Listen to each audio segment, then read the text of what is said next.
கூட 3 மாதத்துக்கு மேல ஒரு ஆளு வேலைக்கு வச்சிருக்கா சம்பளம் கொடுக்கணும், இபிஎஃப் இடிஎஃப் கொடுக்கணும்.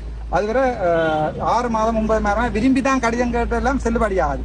நீங்க வேலைக்கு அதுக்கு சத்தியமூர்த்தி அவர்கள் என்ன சொல்றாங்கன்னா, தான் உங்களை வேலைக்கு எடுக்கலையா, தான் லண்டனுக்கு போன நேரம் அங்க இருந்த டிப்யூட் டைரக்டர் தான் வேலைக்கு எடுத்துறான். அப்ப அவரை கேளுங்க கொண்டு போர்டை பாஸ் பண்றாரு. இப்ப நான் ஒரு ஹாஸ்பிட்டல்ல இருந்து கொண்டு எனக்கு கீழே உள்ளாதான் செய்தான்னு சொல்லிடுறேன். அதுக்கு முழு பொறுப்பு நான் தான். என்னடா ஒரு விஷயத்தை விளங்கி கொடுங்க, திருப்பி போய் நீங்க அங்க வேலை இல்ல நல்ல விஷயம் இல்ல போய் வேலை இருந்தோ. ஆனால் 17ஆம் தேதி நான் பார்லிமெண்ட் போகக்கூடாது மேக்சிமம் ட்ரை பண்ணினோம். இதை சொல்றாங்களோ எனக்கு தெரியாது.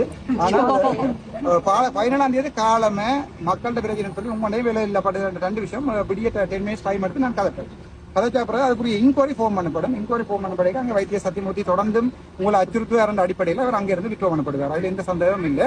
அதுதான் சாதாரணமான இன்கொயரின்னு இது. அது கூட இப்போ எங்களோட கௌரவ அமைச்சர் சொல்லிக்கார், அது பார்லிமெண்ட் கொண்டு போறபடியா இந்த டிசிபி மீட்டிங்க கலைக்க வேணாம். இப்போ எனக்கு வைத்திய சத்தியமூர்த்தியோட தனிப்பட்ட கோபங்கள் எதுவுமே இல்லை. ஆனால்